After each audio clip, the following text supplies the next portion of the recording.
Hello everyone, welcome to Diron Creative Concepts. I would like to welcome you all to our YouTube channel. If this is your first time here, please kindly hit the subscribe button below and make sure to turn on the notification bell icon so you won't miss any tutorial video that we post here. Welcome once again, and it's a pleasure having you. Subscribe now and hit the notification bell icon to stay updated on the latest and exciting content and tutorials. Let's craft extraordinary designs together. So without wasting our time, let's get into today's tutorial.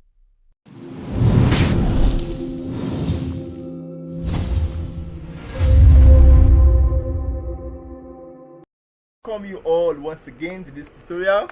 It's a pleasure having you here. Yes, in this tutorial video, I'll be taking us through the tips for an effective logo design, as well as the common logo mistakes that people usually make whenever they are designing a logo. So without further ado, let's get into business.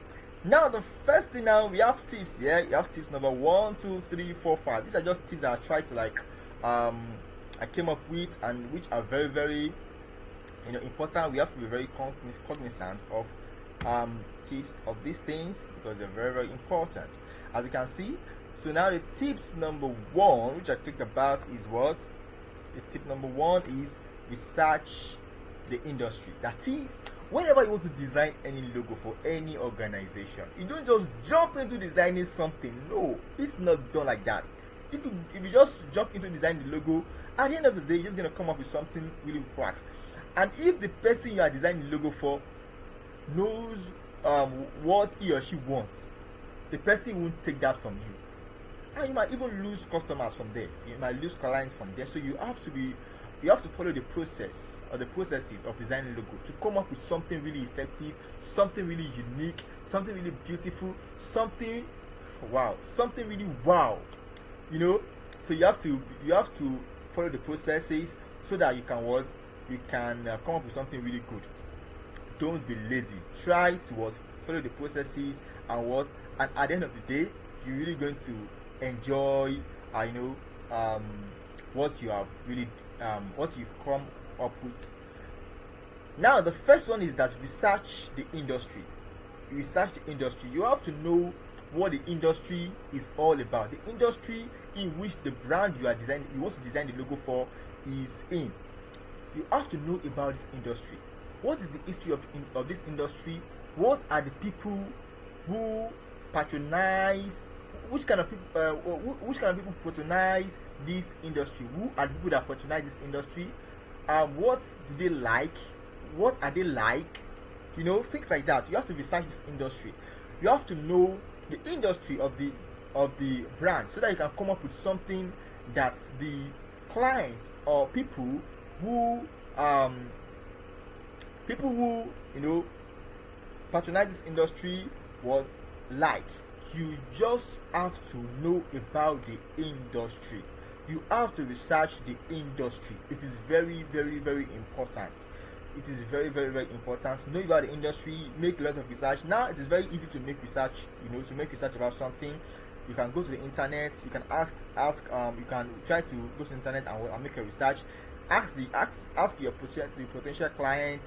Ask your client, the person in the organization you are designing the logo for. Ask the person who has asked you to design the logo, things the person knows about the industry. You can get information from the person as well, and make your research, carry out your research. You don't just jump into designing logos and you think you are going to come up with something really beautiful. No, it's not done that way. It's not done that way. So after you're done making your research, the next thing is that you have to be cognizant of the typography and color. The text you make use of, the fonts you make use of, and the color of the logo or the text you come up with. This is very important, because in certain countries, in certain cultures, in certain traditions, all these things really matter. Because, for example, in Japan, now, color yellow in Japan means bravery. It means wealth. It means refinement. But in France now, color yellow means weakness, and like that, some cultures see a red color as a bad thing, as a danger, as something which is not so accepted in the world or acceptable in their culture, you know. So designing a logo in such a culture or in such area or community or country, you have to be cognizant of the color they don't like. You get in designing logo for them, you know. So you have different people, you have different traditions, different countries. So you have to be cognizant of the type of text you use and color you use in designing logos. These are really really important. Then after you've come up with your research, you've made your research and what you've tried to figure out the type of typography or color you're making use of for the logo. The next thing is to start sketching. What does sketching means? It is that this means that you have to start putting something on paper. Try to sketch out how you know how you want the logo to be like, what you think, what you think, what you have come up with, what you think would be best for the logo. How would you want the logo to come up to be? The outlook of the logo. How do you want it to be? You just try to pick up a paper and start and try to brainstorm. Just sketch something. Just you can do this for like an hour. I'm telling you, the first 30 minutes might not be so easy for you to do, but as you just go along, you start enjoying the sketching and doing a lot of things. You might not know how to, you might be thinking, I don't know how to draw, I don't know how to sketch. Well, just put something on paper. I'm telling you, put something on paper, just come up with something, and before you know it, you start gathering something together. You start coming up with something really unique. I'm telling you, everyone has some sort of creativity in them. So you have to be you have to believe in yourself and come up with something really beautiful. At the end of the day, you guys just try to sketch after you've made your research and analyze. You can try to sketch something. And the next thing is that at times you have to avoid design trends. You have to avoid design trends. Design trend is like in some certain industries, perhaps something is there's a particular trend in design logos. Perhaps they are making use of particular symbol or fonts for their logo design in that industry, and you want to design something for a client that is in that industry. It is not a must that you have to follow that trend. As a designer, you have to think, you have to come up with something, you have to make up your mind that with this design, if I should follow the trend, will the trend last for a very long time? Will it still be acceptable in years to come, or is just within a short period of time? Because I'm telling you, there are some organizations today that have edge over some other over their competitors because of their logo. So it is very very important to be really creative whenever you are designing a logo. So it is not a must to follow the trend going on in that industry. So at times you have to avoid design trends and come up with something unique and different. You have to think outside of the box. That is what I'm talking about. So number 5 is that just the brand or just the brand's clients. Just the brand or just the brand's clients. So what I'm talking about here is that, are you just considering the brand, that is the business in which you are designing the logo for, or you are also considering the clients or the potential clients of that brand or of that business or of that organization or of that company? You have to be put all of this into consideration whenever you are designing a logo, for the logo to be effective.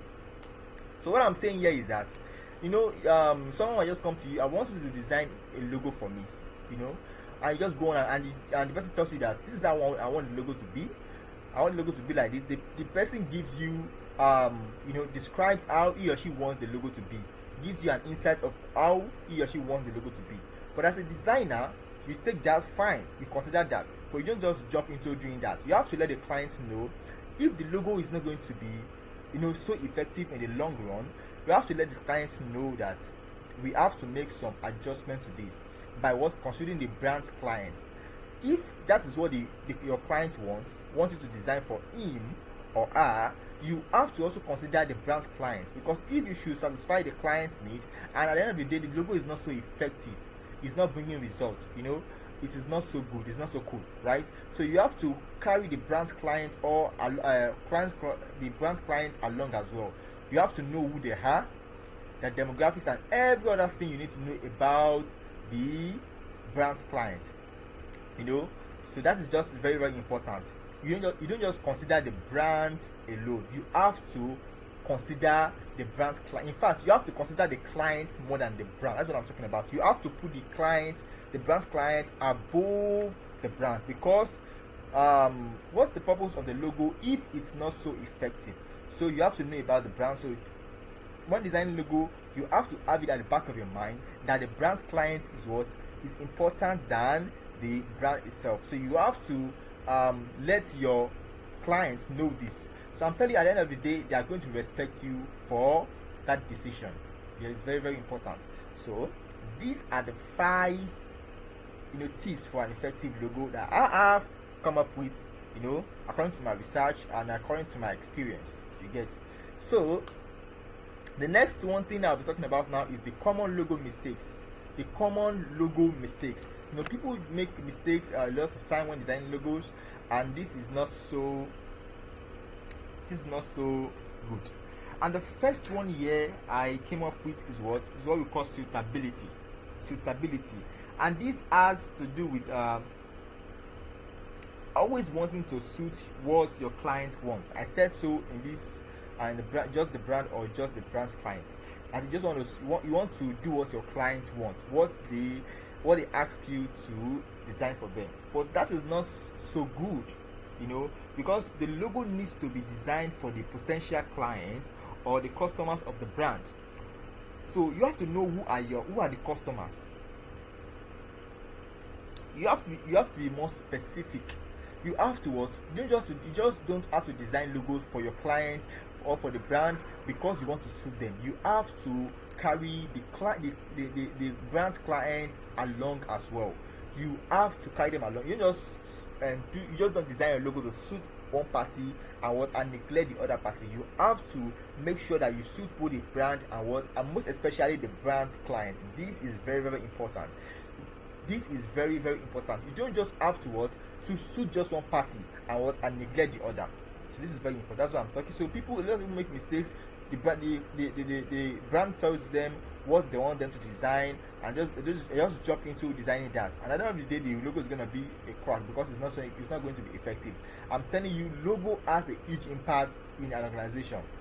Some people don't know that. I just neglect that. I just feel like, let me just have a logo and just have a logo like that. Some organizations today, they have been established for like 50, 60, 70 years, 100 years, and they still use the same logo they were using when they started the organization. They still use the same logo today, and the logo is so effective that it still drives a lot of customers to their business. That is the power of logo. So you have to come up with a very, very unique logo. If your clients don't know this, let them understand this. Let them know what you are driving at. Let them know what you want to achieve at the end of the day. You just don't drop into suiting them and trying to satisfy them for what they want. Let them know that if they have asked you to do something that won't be so cool, let them know that this will not be so cool for your business. Let them know. Rapport with them. You are the one in charge. You are with the steering. You are the one driving. You are the designer. Let them know that I am a professional designer. This will not be good for your brand. Tell them the way forward. Tell them what you want to achieve. Give them instances. Give them examples. Things like that. Just try to let them know some things about logo design. Let them know as a professional you have to establish that authority as the one designing the logo, as the expert. So it's very, very common. It's very, very important and germane that you are very, very cognizant of these aspects of mistakes, suitability. So having said that, the next one now is the raster or bitmap graphics. Raster bitmap graphics. When we talk about raster or bitmap graphics in subsequent lectures, I'm still going to explain this in details. I think in previous lecture I've given some text about this in previous lectures, but I'm going to give you some visual examples in subsequent lectures, right? So raster and bitmap graphics has to do with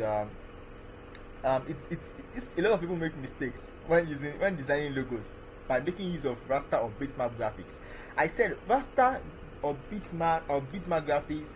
These are graphics or in which they can easily lose their quality. They can lose their quality so easily. Like I said, like raster graphics or images are images made up of small dots or boxes, or these are images that is made up of pixels, or that can be represented and measured in pixels or dots. And in this kind of graphics, let me try to break it down for you. Pixel is, let me start with pixel. I will start with what a pixel, short for picture elements. Like when we talk about pixels, if you I don't think I believe some of us might have done this before. If you snap a picture, if you have a particular picture on your phone and you try to zoom the picture in, if you zoom the picture to an extent, you will realize that you start seeing some boxes, some dots in the pictures. So this is because the picture is a raster or bitmap pictures, you get. And at the same time, it is also applicable to logos. If you use raster or bitmap graphics for a logo, if the logo is being expanded or zoomed into a particular extent, it's going to, the quality is going, is going to what? It's going to be distorted, you get. So if you are designing a logo for a brand that might be using the logo on designs that are very big, huge, in which the logo will be enlarged, you get, it is not so advisable for you to make use of raster or bitmap graphics. So the best graphics to go with is the vector graphics. And the vector graphics, unlike raster or bitmap graphics, are not made up of a grid of pixels. Instead, vector graphics are comprised of paths which are defined by a start and end points, along with other points, curves, and angles along the way. When a computer is calculating the size of a raster image, it measures or literally counts the pixels. But for vector images, instead of the computer seeing small boxes, it just mathematically calculates the area that the image is occupying. Now, let's put a vector image in the same scenario as the raster or bitmap graphics or image. Maybe you created a box in the design app or any shape of your choice. As you extend or zoom the picture, you will never see any box in vector graphics or vector image. No matter how you zoom in, you won't see any box. But in the case of raster images, you start seeing some boxes or dots when you zoom into a particular extent, right? So, but unlike vector images or graphics, it won't lose quality, it won't lose color, it won't lose any of its initial properties aside the size of course, so you won't see any kind of bad effects on the logo designed with vector graphics, because no matter how large it is being extended or small, it's still going to have its quality, its initial properties. That's what I'm talking about. So, and that's why the best app to all this software to design logos, to design some logos is Illustrator or CorelDRAW. So this is very, very important. You have to have this at the back of your mind. Although you can use Photoshop as well or another application, but there are some, if you know the logo you are designing might be will be on might be extended, by putting it on a particular design. It might be on a billboard or something like that, which logo will have to be enlarged, you get. And if the logo has been enlarged to that extent, it might lose its quality. So it is best for you to design the logo making use of Illustrator or CorelDRAW. So the next thing I'll be talking about now is the complexity. The next error or mistakes people make is the complexity. And complexity is just that you're making things hard for yourself. You're making things difficult for yourself. When you want to design a logo, just don't complicate things for yourself. Just try to simplify things for yourself, and just follow the process. And at the end of the day, you're going to come up with something very, very unique and beautiful. So, having said all that, I believe you've all get yourself familiar with what of the tips for an effective logo design and common logo mistakes, right? I said, let me quickly do recaps of what we just did. Tips for an effective logo design. I said the first thing is what you have to make your research. You have to research the industry, the typography and color, sketching, avoid design trends, just the brand or just the brand's clients. And the common logo mistakes are suitability, raster or bitmap graphics, and complexity. That is, it is more advisable. It is advisable that you make use of vector graphics, which can be done with Illustrator or CorelDRAW when designing, and try to make things simple for yourself. And do not just design your logo to suit your clients or the brand you're designing for. You have to put the brand's customers into, or the brand's client into consideration as well whenever you're designing a logo. So we've come to the end of this tutorial.